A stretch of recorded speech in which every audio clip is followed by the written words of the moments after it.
स्वप्न स्थानो अंत प्रज्ञ सप्तांग एकोनविंशति मुख प्रविविक्त भुक्त तेजसो द्वितीय पाद। द्वितीय पाद का उपदेश करता हुआ कह रहे देखिए, स्वप्न स्थानो, स्वप्न है स्थान जिसका, उसे कहते स्वप्न स्थान। कौन है वो? जो दूसरा पाद मात्रा अथवा व्यष्टि में नाम उसका तेजस, समष्टि में उसका नाम हिरण्यगर्भ। अंत प्रज्ञ, पूर्व वाला कौन सा था? वो जागृत स्थान था और बहिष्प्रज्ञता बाह्य विषयों को ही प्रकृष्ट रूपेण जानने वाला था, और अब यह केवल आंतर विषयों को ही प्रकृष्ट रूपेण जानने वाला है। वासना में विषयों को, जो भी भौतिक नहीं, आंतर, अंदर में दर्द हो रहा है उसको जान लिया, पेट में दर्द हो रहा है, गैस हो रहा है, जान लिया, वो नहीं लेना।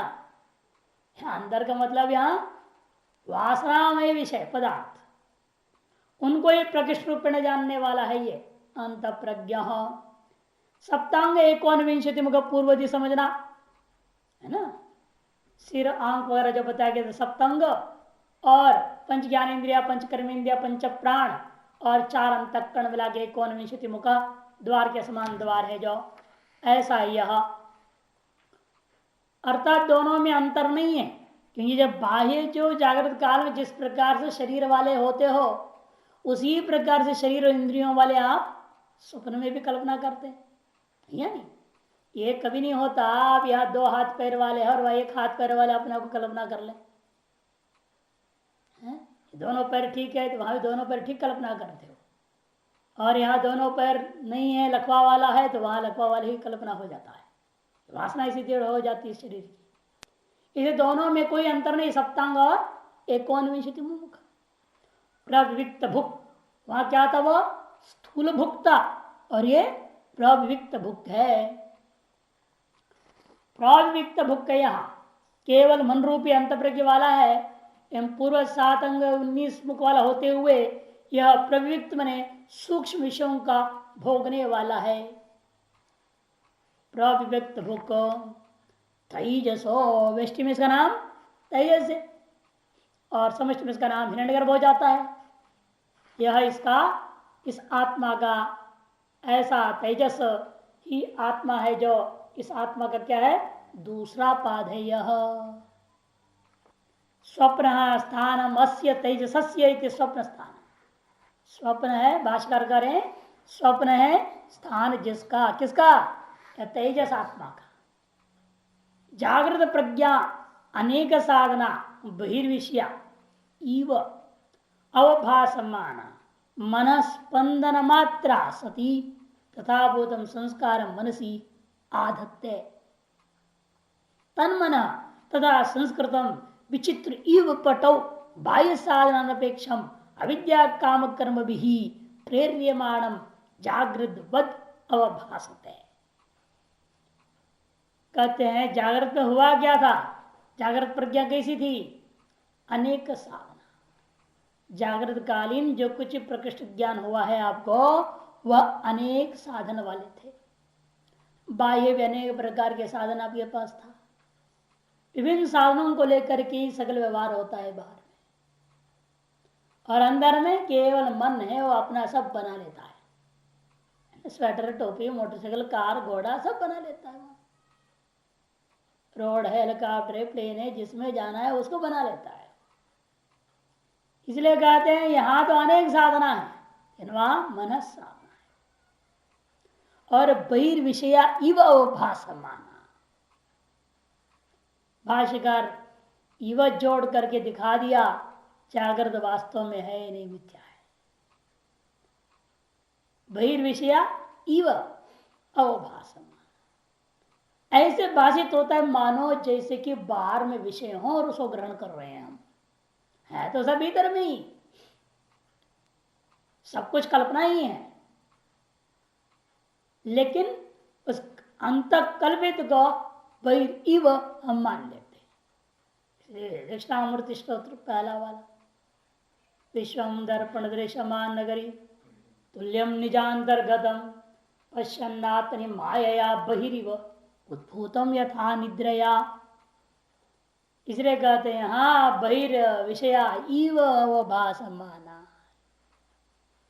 अनेक विविध प्रकार के साधन करण समुदाय आदि को लेकर के चलता है जो उसका नाम अनेक साधना जागृत प्रज्ञा।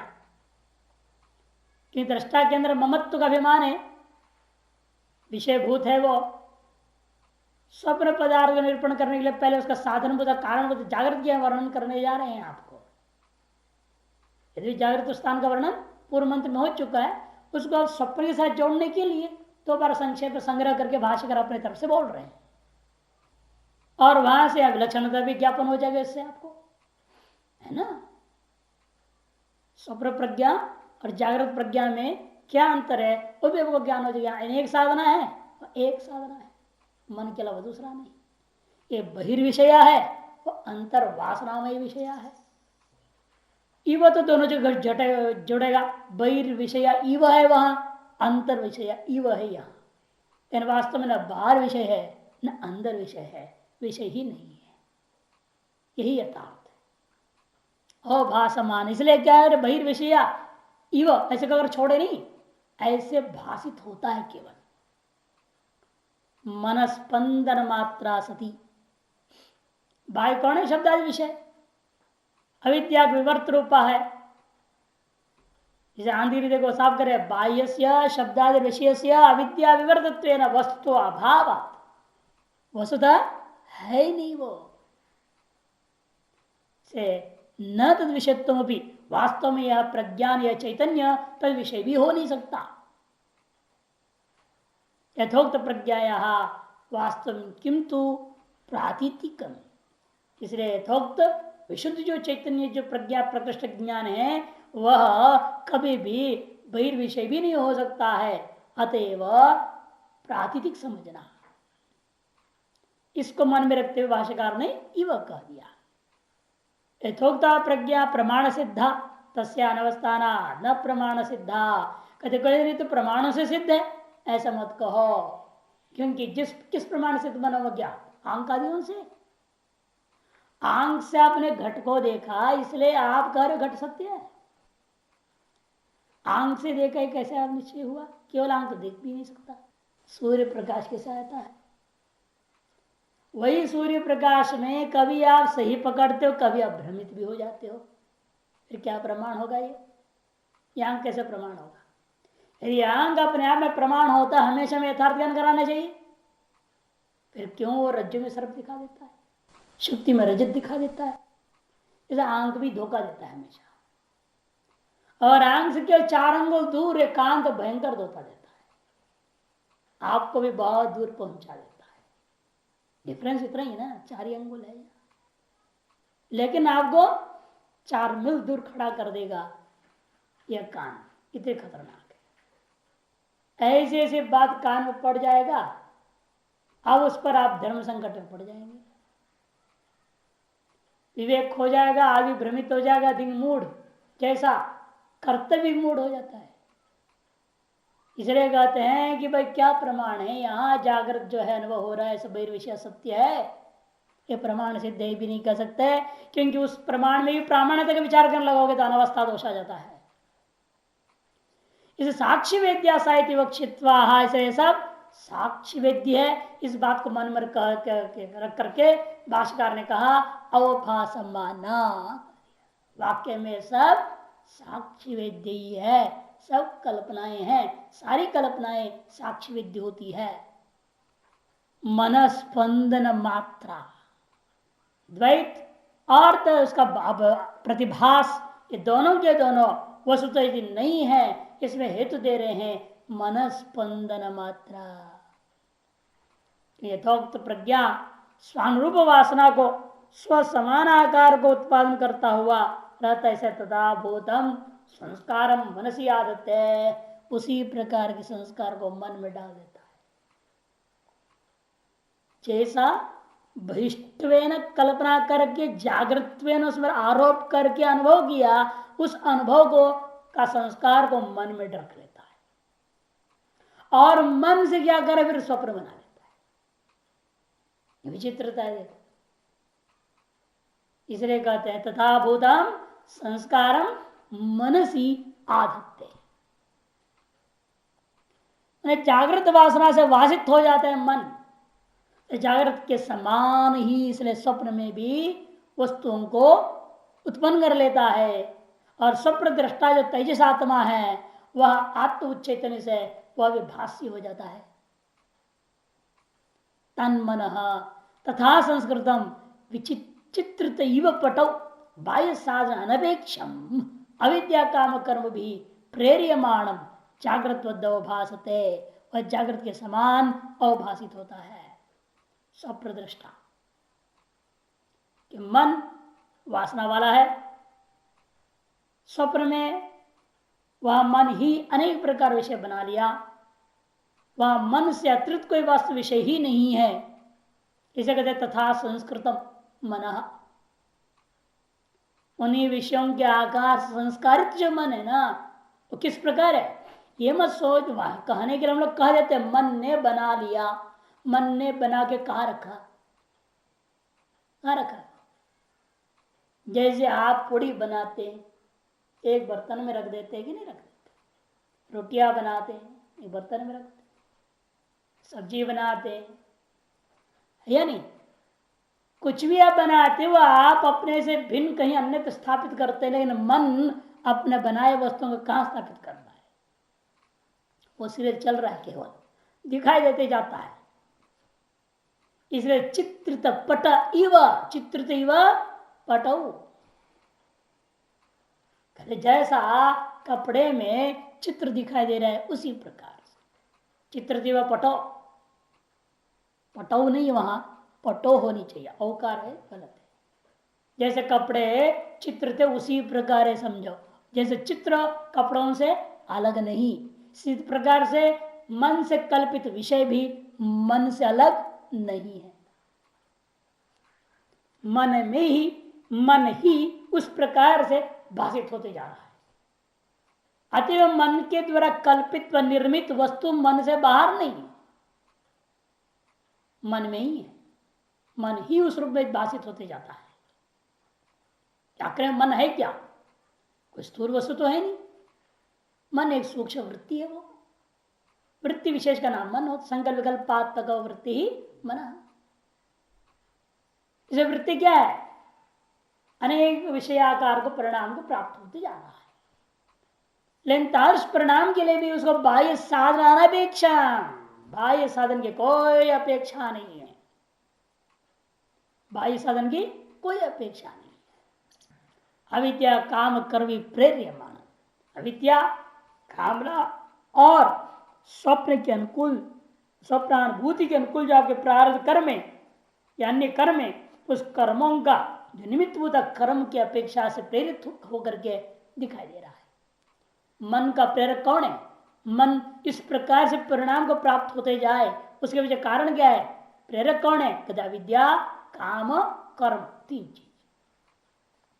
अविद्या काम कर्म भी प्रेर्यमाणम जागृत वैधव भाषते, जागृत के समान भाषित हो जाता है।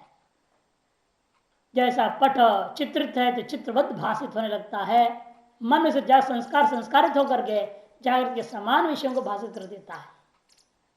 लेकिन अंतर इतना ही है, स्वप्न बाह्य साधन निरपेक्ष है और जागृत बाह्य साधन सापेक्ष है, ये अंतर है।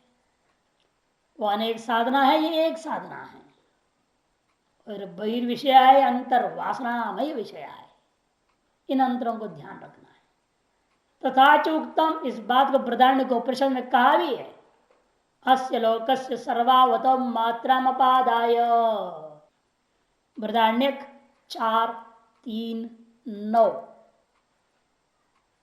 अस्य लोकस्य जागृतोक्ति, अस्य लोकस्य क्या लेना, जागृत काल, उसका विशेषण है सर्वावत, ये तीनों षष्ट्यंत है।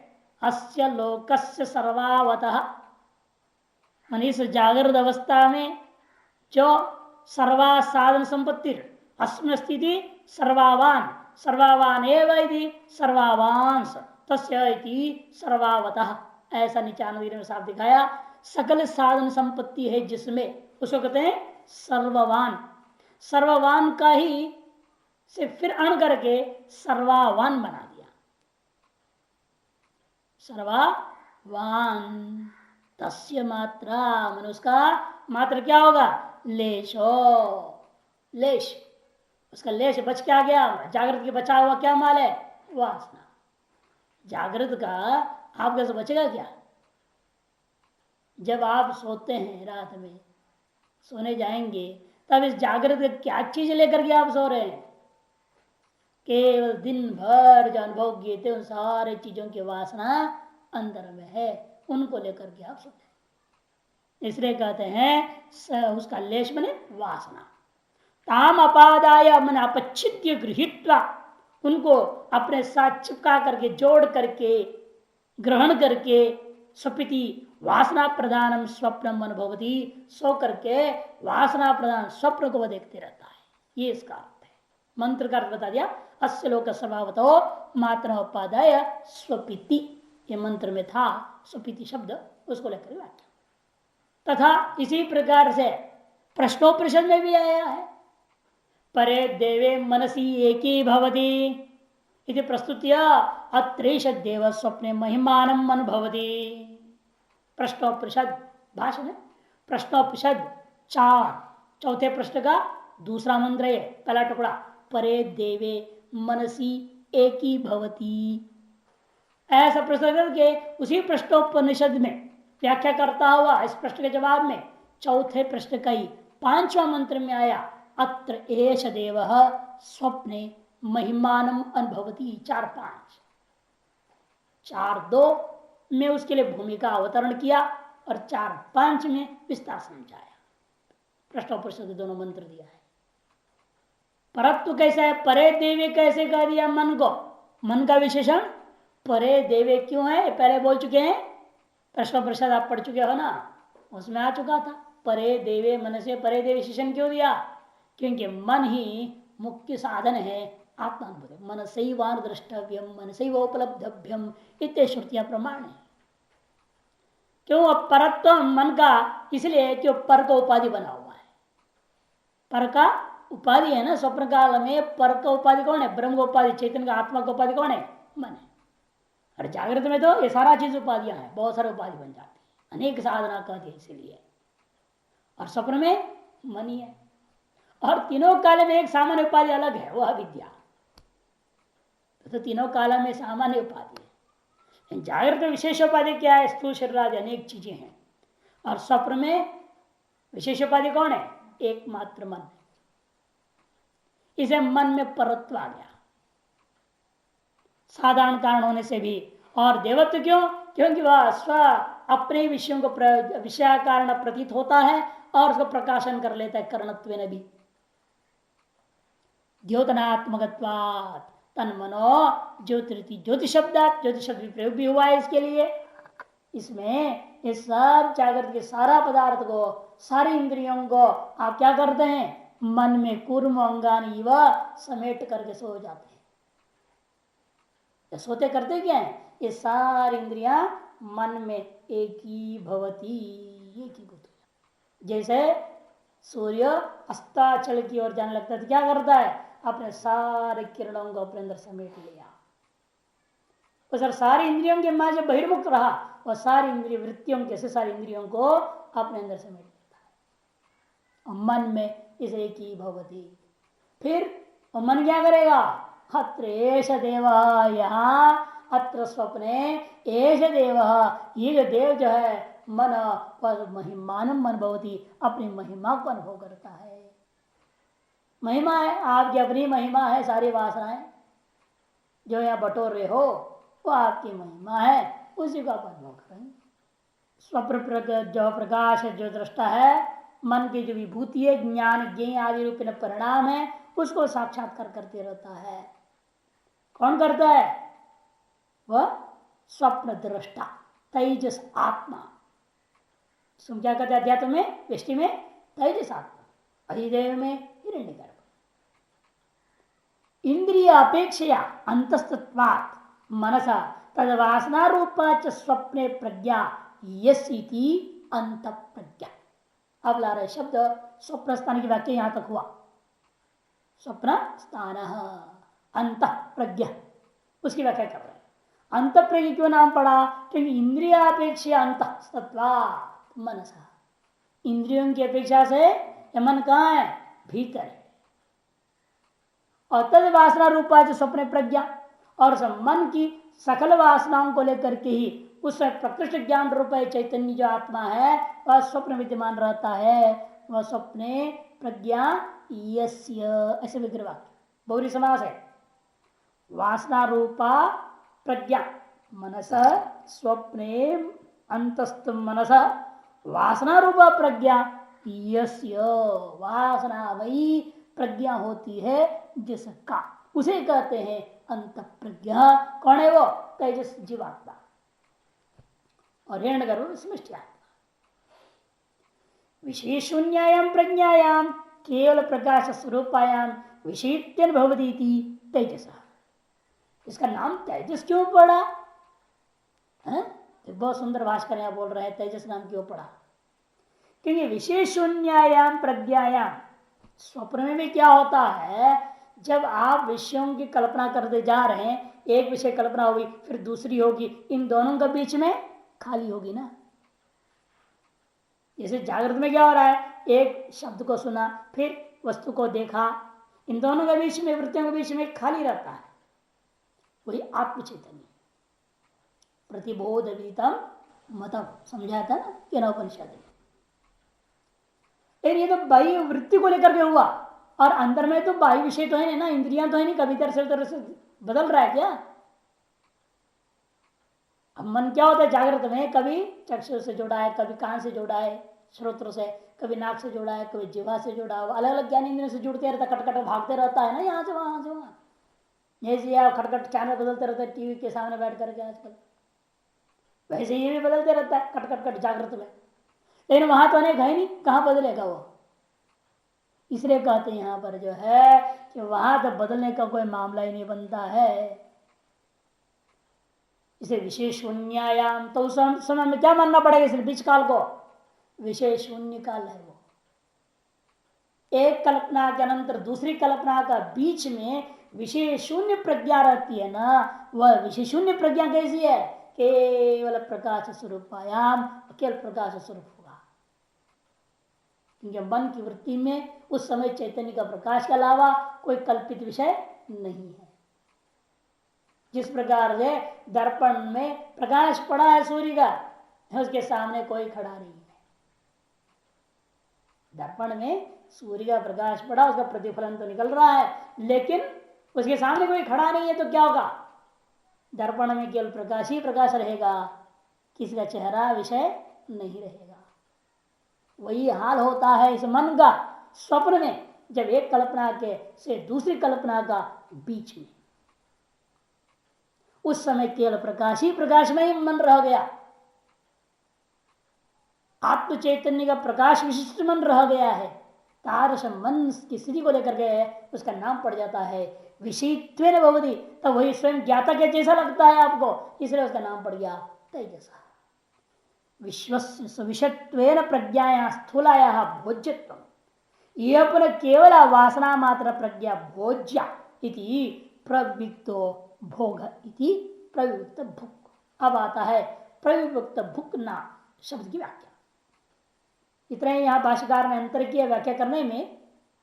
ये जो सप्तांग एक विंशति मुखम का तो व्याख्या नहीं की है, क्योंकि पहले बोल चुके, दोबारा कहने की कोई जरूरत नहीं, विस्तृत विचार हो चुका है। अब यहाँ विपरीत क्रम लिया, तेजस को पहले ले लिया, फिर प्रयुक्त भुक को बाद में कर रहे व्याख्या। विश्व से सविषयत्वेन, ये विश्व था, विश्व कौन है? जागृत अवस्था का अभिमानी। ये विश्व कैसा था? सविषयत्वेन, प्रज्ञाया स्थूलाया बोध्यत्व, प्रज्ञा वहां स्थूल विषयों को भोग करने वाली थी, इसलिए वहां नाम पड़ा था इसका स्थूल भुक। यह इसका नाम क्या पड़ रहा है? प्रविविक्त भुक। क्या नाम पड़ा? प्रविविक्त भुक। क्यों? क्योंकि वहां पर जो था विश्व, विश्व तेजस प्राज्ञ ना, विश्व से मने जगत ऐसा नहीं लेना, विश्व मने जागृत अभिमानी। उस विश्व का क्या स्थिति थी? प्रज्ञा उसकी प्रज्ञा कैसी थी? स्थूलाया प्रज्ञा भोज्यत्व, स्थूल प्रज्ञा का ही भोग्यत्व था सविषयत्व, सविषय होने के नाते। यह पुनः इन यहाँ कैसा है? इंद्रिया विषय कुछ नहीं है, केवल वासना मात्र प्रज्ञा, केवल वासना मात्र प्रज्ञा होने से यह प्रज्ञा क्या है? केवल भोज्य रूपा है। वासना मात्र प्रज्ञा भोज्या, वहां स्थूलाया प्रज्ञा भोज्य तो सविषयत्व था, और यहाँ वासनामयत्व है। इतना अंतर है ना, वहां बाह्य विषयत्व था, यहाँ वासनामयत्व है, ये अंतर है। इसलिए इसको कहते प्रवृत्त। प्रवृत्त माने स्थूल से भिन्न। प्रकृष्टता क्या है? स्थूलता, उससे रहित, विविध, उससे अलग, उससे भिन्न, माने सूक्ष्म। सूक्ष्म का भोग करने वाला होने से इसका नाम प्रयुक्त भुक है, माने सूक्ष्म भुक। आगे स्थूलो विषय यस्याम वासनामय्याम न ज्ञायते। स्थूल जो विषय है वह जिस वासनामयी जगत में अवभाषित नहीं होता, तस्याम विषय संस्पर्श मंत्रेण, से विषय संबंध के बिना ही प्रकाश मात्रतया स्थितायाम आश्रयत्वेन भवति स्वप्न दृष्टा तेजस विषयतः। इसे प्रकाश मात्र रूपेण स्थित होने से आश्रय अधिष्ठानात्मक स्वप्न दृष्टा को तेजस नाम पड़ा। तेजस शब्द है ना यथोक्त वासनामयी प्रज्ञा निर्देशा, कि तेजस शब्द के द्वारा यथोक्त वासनामयी प्रज्ञा को निर्देश किया। तारस प्रज्ञा वाला होने से इसका नाम तेजस ये पड़ गया। तेज से क्या लेना? अग्नि नहीं, अग्नि अर्थ भी नहीं, प्रकाश अर्थ भी नहीं, किंतु वासनामयी प्रज्ञा को लेना। वासनामयी प्रकृष्ट ज्ञानाकार वृत्ति विशेष, वासनामयी विषयाकार चैतन्य को ले लेना, विषयावचन चैतन्य, उसका नाम तेज। तद विशिष्ट आत्मा होने से आत्मा का नाम तेजस। विश्व तेजस और अविशिष्टा प्रयुक्त भोग इति विशेषण। कोई कह सकता है विश्व भी सूक्ष्म चीजों को भोग करता है, तेजस भी सूक्ष्म चीजों भोग कर रहा है, दोनों का बराबर विशेषण हो जाएगा। कहता नहीं नहीं, प्रज्ञा भोज्यत्व से तुल्यत्वा, क्योंकि प्रज्ञा तो भोज्य है ही, भोग्य है वो। तो कहते नहीं नहीं, प्रज्ञा भले भोग्य है, इन प्रज्ञा का विषय को लेकर के हम अंतर करते हैं। वहां प्रज्ञा का विषय स्थूल था, इसे नाम पड़ा स्थूल भुक। या प्रज्ञा का विषय सूक्ष्म है, इसका नाम होगा सूक्ष्म भुक अथवा प्रविविक्त भुक। समान मन्य भाष्यकार कहते हैं सप्तांग और एकोनविंशति मुख, इन दोनों शब्दों का अर्थ पहले जैसे लेना, इसलिए अन्य मैंने अन्य जो शब्द इस मंत्र में रह गए उनका अर्थ पूर्व जैसे ही घटा लेना। द्वितीय पाद तेजस, द्वितीय पाद जिसका नाम है तेजस, यहाँ भी पूर्व अन्वय कर लेना। द्वितीयत्व किसके अपेक्षा से? जागृत की अपेक्षा से। स्वप्न और सुषुप्ति की अपेक्षा से जागृत को हमने लय प्रक्रिया के आधार पर प्राथमिकत्व लाया था। उसी लय प्रक्रिया के आधार पर अभी हम क्या कहेंगे? इस स्वप्न को द्वितीय, लय कहां से हुई? अ को ऊ में, अतः जागृत को स्वप्न में, अतः जागृत को लय प्रक्रिया के दृष्टिकोण से हमने कहा था प्रथम है। उसी लय प्रक्रिया के आधार पर अब इस स्वप्न को हम द्वितीय कहेंगे। इसे द्वितीय संख्या का कारण लय प्रक्रिया का, सृष्टि प्रक्रिया नहीं। सृष्टि प्रक्रिया के अनुसार तो उल्टा हो जाएगा ये। सृष्टि प्रक्रिया में क्या था? पहले तुरीय था, तुरीय में पहले अविद्या रूपी आवरण आ गया तो कारण शरीर उत्पन्न हो गया। प्राज्ञ पहला है, पहला कार्य प्राज्ञ है, दूसरा कार्य तेजस है, तीसरा विषय हो जाता है। तीसरा है वो सृष्टि प्रक्रिया के अनुसार। लय प्रक्रिया के अनुसार पहला है जागृत, दूसरा है स्वप्न, इसलिए यहां द्वितीय पादक कर दिया गया है, ऐसे समझो। दर्शन आदर्शन वृत्त्य तत्व प्रबोध लक्षण से स्वापस्य तुल्यत्वात् सुषुप्ति ग्रहणार्थम यत्र सुप्त इत्यादि विशेषणम। अथवा त्रिषु स्थानेषु तत्व प्रतिबोध लक्षण स्वाप अविशिष्ट पूर्वाभ्याम सुषुप्तम विभजते यत्र इत्यादि। भाष्यकार की अवतरण का है बहुत सुंदर। पाद द्वय की व्याख्या करके तृतीय पाद की व्याख्या करने के लिए तो व्याख्यायमान श्रुति में जो आया हुआ यत्र सुप्तो न कंचन कामम कामित न कंचन स्वप्नम पश्यति, उसका नाम सुषुप्त है, ऐसा मंत्र में आने वाला है। तो ऐसा विशेषण को क्यों दिया गया? कोई कामना नहीं करता, कुछ भी देखता नहीं, स्वप्न भी नहीं देखता, ऐसे कहने की क्या जरूरत थी? उसके लिए भूमिका बांध रहे कि स्व जागृत कैसा है? दर्शन है, वहां विषय का साक्षात संबंध हो रहा है स्थूल विषयों का। और स्वप्न में क्या है? आदर्शन। आदर्शन का तात्पर्य क्या? दर्शन अभाव नहीं लेना, वहां तो भी दर्शन हो ही रहा है ना। इसे यहां दर्शन सबसे जागृत में स्थूल विषय संबंध, और अदर्शन में तार स्थूल विषय से भिन्न अन्यत दर्शनम मिति अदर्शनम, यह अर्थ लेना, दूसरे प्रकार का दर्शन, यह अर्थ हो जाएगा। क्योंकि ये नए समास अनेक अर्थ होता है ना, अन्य अर्थ में भी होता है, अन्य द्रव्यम द्रव्यांतरम प्रगत नहीं होता है, अद्रव्यम माने दूसरा द्रव्य, यह अर्थ हुआ। यानी कि द्रव्य का भाव, अद्रव्यम का अर्थ क्या होता है? वहां द्रव्य का भाव नहीं, दूसरा द्रव्य। उसी प्रकार यहाँ ये भी दर्शन है, लेकिन दूसरे टाइप का दर्शन है, वो दूसरे ढंग का है। वो क्या है? वो दूसरा ढंग यही है कि स्थूल विषय नहीं वहां संबंध, किंतु सूक्ष्म वासना में विषय संबंध है। इसे उसको स्वप्न का आदर्शन शब्द से ये समझो। नीचे आंधी इस बात स्पष्ट कर देखो, दर्शन अभाव नहीं लेना आप। आदर्शन का अर्थ दर्शन अभाव नहीं, जैसे आपने कहा देखा इसी प्रकार से आदर्शन का अर्थ दर्शन अभाव नहीं लिया। किधर? लघु सिद्धांत में, व्याकरण में आदर्शनम लोपः सूत्र आता है। आदर्शनम का अर्थ क्या लिया आपने?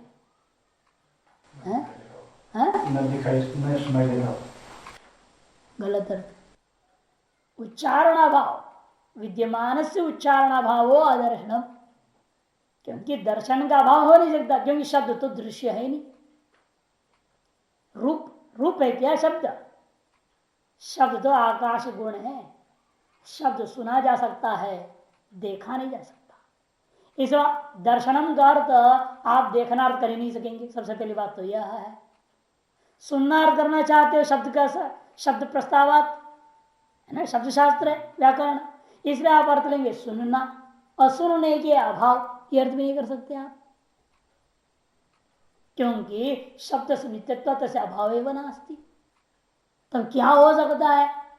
शब्द को आप अभाव नहीं कर सकते कभी, नित्य का अभाव हो जाएगा क्या? फिर तो आत्मा का भी अभाव कर डालोगे आप। नित्यों का कभी अभाव नहीं होता, और व्याकरण तो शब्द ब्रह्म को अगर नित्य माना है, अभाव कहां से आ जाएगा? शब्द अभाव न, शब्दाभाव है, अतएव शब्द का श्रवणाभाव भी नहीं हो सकता। इसे श्रवण और श्रवणाभाव का आधार क्या है?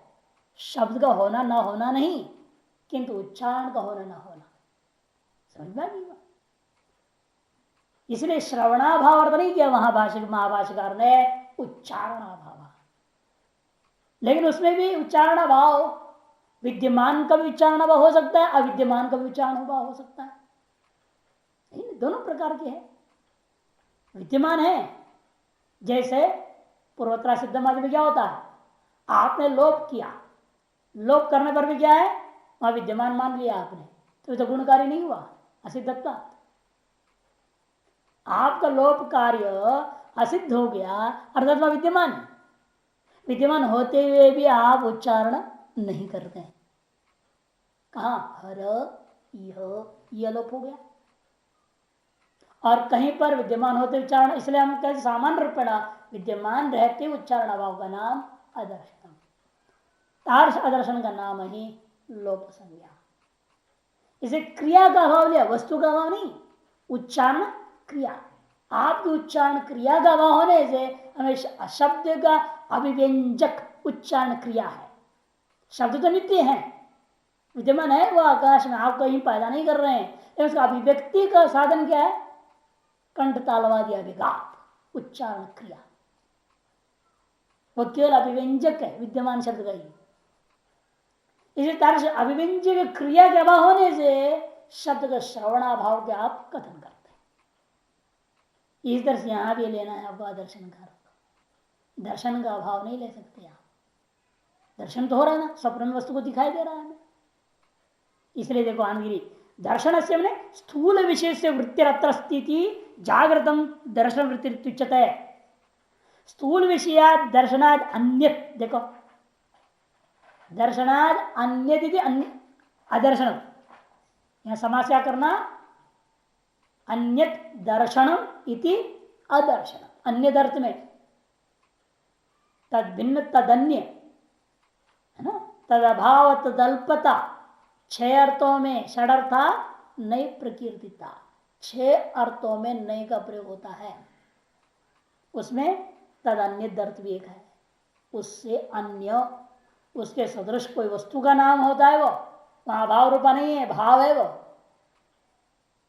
अन्य द्रव्यमिति द्रव्यांतरम अद्रव्यम, वहां क्या हुआ अर्थ, इस द्रव्य से भिन्न कोई दूसरा द्रव्य है, भाव है वहां।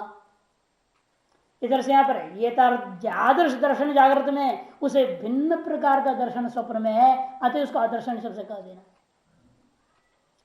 दर्शनाद अन्य दर्शनम इति अदर्शनम, क्या है, वासना मात्रम तस्य वृत्ति अत्र अस्ति अदर्श वृत्ति स्वप्न तयो सुषुप्त देव स्वाप से तत्व ग्रहण से तुल्यता, कि सुषुप्त के समान ही स्वाप का भी क्या है, तत्व का अग्रहण समान है। इसलिए भाष्यकार ने कहा दर्शन अदर्शन वृत्तियों में जागृत स्वप्न वृत्तियों हो। भाष्य में दर्शन शब्द का अर्थ जागृत और अदर्शन शब्द का अर्थ स्वप्न, जागृत स्वप्न वृत्तियों हो। तत्व अप्रबोध लक्षण से, दोनों में क्या हो रहा है, यथार्थ ज्ञान होता है, दोनों ही भ्रमात्मक है, प्रातिभाषिक है, प्रातीतिक है। जागृत भी प्रातीतिक ही है, स्वप्न तो प्रातीतिक है ही, सर्वानुभव सिद्ध है। स्वप्न तो प्रातिभाषिक है, प्रातीतिक है, यावत काल पर्यंत प्रतीत है तावत काल पर्यंत रहने का नाम ही प्रातीतिक है। और जागृत में लगता है वही धोती है, वही स्वेटर है, वही जूता चप्पल है, रोज रोज वही दिख रहा है, इसलिए आपको लगता है ये प्रातीतिक नहीं है, यथार्थ व्यावहारिक इसमें सत्यता आपने मान लिया, लेकिन वास्तव में वह भी प्रातीतिक ही है। दोनों प्रातीतिक स्वरूप में अंतर कितना है, एक प्रातीतिक वस्तु केवल मन कल्पित वासना में होने के नाते अस्थिरता स्पष्ट है, दूसरी की अस्थिरता स्पष्ट नहीं है जागृति कि ये वासना की दृढ़ता और अदृढ़ता कारण है।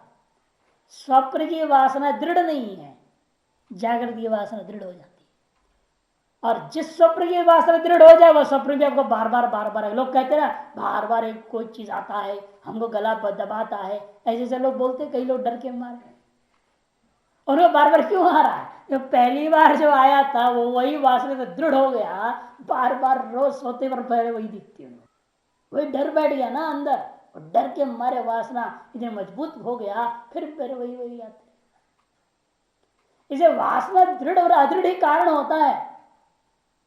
आप जब प्राकृतिक और व्यवहार के भेद कर लेते हो, इन वासना में दोनों ही वासनामय है ना, आते हुए दोनों ही प्राकृतिक है। अदृढ़ वासना का विषय आप बिल्कुल अनित्य प्राकृतिक मान लेते हो, दृढ़ वासना के विषय को निरंतर प्रतीत होने के नाते, रोज रोज प्रतीत होने के नाते उसे नित्यता कल्पना करके आप उसकी व्यावहारिक सत्ता संज्ञा दे करके वह अलग कर लेते हैं। इन वाक्य में दोनों ही प्रातिथिकी है। अतएव दोनों में क्या है, तत्व अप्रतिबोध लक्षण से स्वापस्य तुल्यत्वात्, दोनों ही काल में वास्तविक तत्व का ज्ञान तो हो नहीं रहा है। सुषुप्ति ग्रहणार्थम, इसे उन दोनों से अलग से करके सुषुप्त ग्रहण करने के लिए यत्र सुप्तम इत्यादि विशेषण दे दिया गया है। अथवा दूसरी अवतरणी का भाष्यकार दे रहे, कहते त्रिषु स्थानेषु तत्व प्रतिबोध विलक्षण स्वापविशिष्ट है। तीनों ही स्थान में, जागरण स्वप्न सुषुप्ति, तीनों ही स्थान में तत्व प्रतिबोध रूपा जो स्वाप है वो तो समान ही है। तीनों में तत्व का प्रतिबोध ही है कि तीनों में अविद्या है ना, जब तक अविद्या है तब तक तत्व का प्रतिबोध तो प्रबोध नहीं हो सकता। अविद्या नाश होने पर ही तत्व का प्रबोध होगा। इसे तत्व का अप्रतिबोध या अप्रबोध ये जो है ये तीनों में समान नहीं है।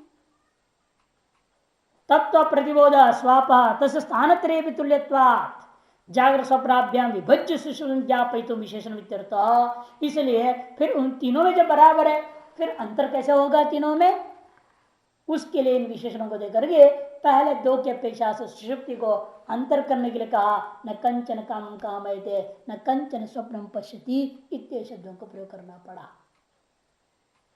तत्व का अप्रबोध या प्रतिबोध के दृष्टिकोण से तो तीनों ही समान ही है। अंतर क्या है, फिर पहला वाला स्थूल भुक है, दूसरे वाला प्रयुक्त भुक है, तीसरे वाला आनंद भुक है। ये मंत्र में आ रहा है शब्द देखिए, यत्र सुप्तो न कंचन कामं कामयते न कंचन स्वप्नम पश्यति तत्सुषुप्तम् सुषुप्त स्थान एकीभूत प्रज्ञा घन एव आनंदमयो ह्यानंद भुक् तेज चेतो मुख प्राज्य तृतीय पाद। बहुत अंतर हो जाता है। वहां पर क्या था, सप्तांग एकोनविंशति मुख था, यह एक भी अंग ही नहीं है, अंग स्वाहा सब, कोई शरीर नहीं है ना यहां, किंतु मुख है यहां। वहां एकोनविंशति मुक्त, यहां चेतो मुख है। वो दोनों स्थल में एकोनविंशति मुख था और यहां चेतो मुख है। उन दो स्थानों में स्थूल भुक सूक्ष्म भुक्त और यहां आनंद भुक है। वह नाम था विश्व और तेजस, यह नाम है इसका प्राज्ञ और ईश्वर। विश्व वैश्वानर, तेजस हिरण्यगर्भ और यहां प्राज्ञ और ईश्वर नाम हो जाएगा। समय वृष्टि समष्टि तीसरा पाद। देखिए मंत्र के सामान्य देखते हैं, यत्र सुप्तो, जिस स्थान में या काल में यह व्यक्ति सोया हुआ है, यह सोया हुआ पुरुष न कंचन कामम कामे, न तो किसी विषय भोग की कामना करता है जागृत के समान, न कंचन स्वप्न पश्यति और न इस स्वप्न को देखता है तेजस के समान, न किसी विषय की कामना कर रहा है विश्व के समान, न किसी चीज स्वप्न को देख रहा है तेजस के समान। दोनों को निषेध कर दिया, जागृत और स्वप्न को अलग कर दिया।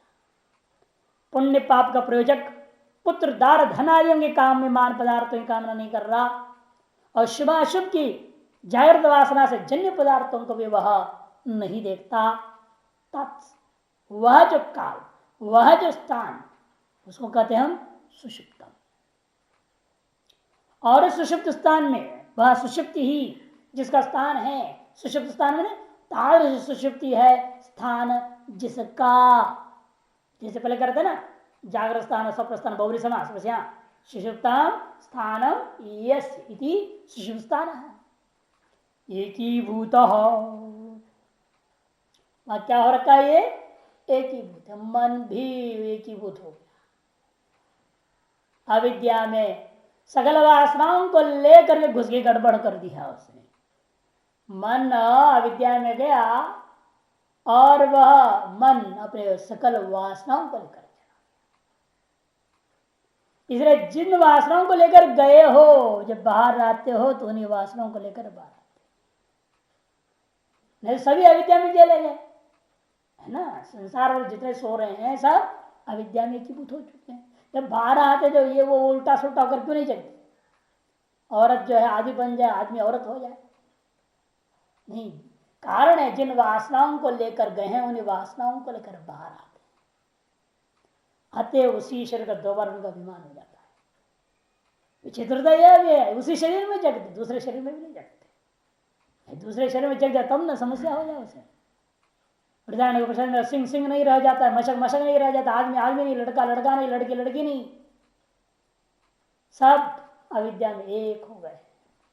आनंदमय आनंदमय हो, प्रज्ञान घन एवं एकीभूत, इतना ही नहीं उत्कृष्ट ज्ञान स्वरूप हो जाता हुआ वह आनंदमय हो जाता है। अतएव उस समय वह आनंद का ही भोगता है। वह एकीभूत हो जाने से आप क्या बोलते हो, न किंचित दवे दिशम, और आनंदमय होता हुआ आनंद को भोगने के कारण सब क्या कहते हैं, अहम स्वयं अस्वास, मैं सुखपूर्वक सोया था लेकिन कुछ भी नहीं जानता था। चेतो मुख, चेतना रूपी मुख वाला है। चेतना एक धर्म विशेष है ना, इच्छा द्वेष इत्यादि हम गिनती है ना, चेतना धृति ही एक धर्म विशेष है। चेतना वह चेतना रही रूप मुख वाला है यह, वही प्राज्ञ नाम से कहा जाने वाला तीसरा पाद है। भाष्य यत्र जिसमिन स्थाने काले वा, जिस स्थान में अथवा जिस काल में सुप्तो न कंचन स्वप्नम पश्यति न कंचन कामम कामयते, किसी प्रकार का स्वप्न को देखता है वासना में, अथवा न किसी प्रकार जागृत पदार्थों की कामना करता है। नहीं सुषुप्ते पूर्वयोरिव अन्यथा ग्रहण लक्षण स्वप्न दर्शन कामो वा कश्चन विद्यते। एक और विशेषता है, सुषुप्ति में जागृत और स्वप्न के समान अन्यथा ग्रहण नहीं है। अन्यथा ग्रहण माने विपरीत ग्रहण, मिथ्या ग्रहण हो रहा है ना जागृत और स्वप्न में, वैसे वह अन्यथा ग्रहण भी नहीं हो रहा, किंतु अग्रहण तो है। आत्मा का ग्रहण हो गया क्या अद्वैत का, द्वैतात्मक भ्रम को ग्रहण कर रहे थे और अब द्वैतात्मक भ्रम ग्रहण नहीं हुआ सुषुप्ति में, किंतु अद्वैत यथार्थ का भी तो ग्रहण कहां हुआ। बात तो ठीक है, द्वैत ग्रहण करना अन्यथा ग्रहण हुआ, हम है क्या अद्वैत है, और ग्रहण क्या कर रहे जागृत और स्वप्न में द्वैत, इसी का नाम अन्यथा ग्रहण करना हुआ। वास्तव में एकमेव द्वितीय है, सदैव जमग्रासित एकमेव द्वितीयम, ऐसे एकमेव द्वितीय हमको आपको अपने आप को हम क्या देख रहे हैं, ये देख रहे हैं कि हमसे अलग ये भी है वो भी है वो भी है, द्वैत देख रहा हूं। जो द्वैत देखना ही क्या है, अन्यथा ग्रहण है। वो कहां हो रहा है, जागृत और स्वप्न दोनों जगहों में। से पूर्वयोरिव अन्यथा ग्रहण लक्षणम स्वप्न दर्शनम कामवा न कश्चन विदिते, इस विषय में ऐसा कोई भी चीज नहीं है, लेकिन फिर भी अद्वैत का आग्रहण है ना, या विपर्ययी ग्रहण नहीं किंतु अग्रहण।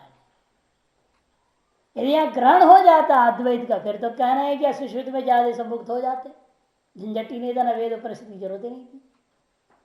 यानी ये सुश्रुत में जाने के बाद उस अद्वैत का ग्रहण भी नहीं होता, उस अद्वैत का बल्कि आनंद से ग्रहण कर रहे। देखो उल्टा हो गया काम सब, जागृत और स्वप्न में आप क्या देख रहे हैं, उसका अस्थि और भांति को देख रहे हैं, और सुषुप्त में जाने के बाद इन आनंद भुक हो गए, आनंदमय हो गए, आनंद को ग्रहण कर रहे हैं। इसलिए कहते हैं कि इस अवस्था में जाकर क्या हुआ, उसको कहते तदेत सुषुप्ताम स्थानम अस्ति सुषुप्ताना, वह ये इतर सुषुप्ति है स्थान जिसका, उसको कहते हैं सुषुप्तान वाला आदमी, पुरुषो आत्मा। स्थान प्रविभक्तम मन स्पंदितम द्वैत जातम, इसको और स्पष्ट करने के लिए कह रहे स्थान मैंने जागृत और स्वप्न, इनके द्वारा प्रविभक्त है जो द्वैत। द्वैत क्या है, स्थूल जगत और सूक्ष्म जगत, वासनामय जगत, वह सब के सब मन के द्वारा स्पंदित मात्र ही है। स्थान द्वय प्रविभक्तम मन स्पंदितम, स्थान द्वय जागृत और सब, इनके द्वारा प्रविभक्त जो द्वैत है, अलग अलग रूपेण भाषित होना है स्थूल विषय और सूक्ष्म विषय रूपा जो द्वैत है, वह मन मात्र से स्मृत द्वैत समुदाय है। तथा रूप अपरित्यागेन अविवेक आपन्नम नैशितमोग्रस्तमिव अहहा सप्रपंचकम एकीभूतम इत्युच्यते। तथा तो क्या करता है, उसी प्रकार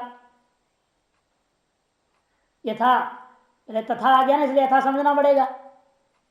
यथा अपने आत्मा का स्वकीय रूप है, आत्मना स्वकीय रूपम विभक्तम तथैव तस्य अत्यागेन अव्याकृताख्यम कारणम आपन्नम स्वकीय सर्व विस्तार सहितम कारणात्मकम भवति।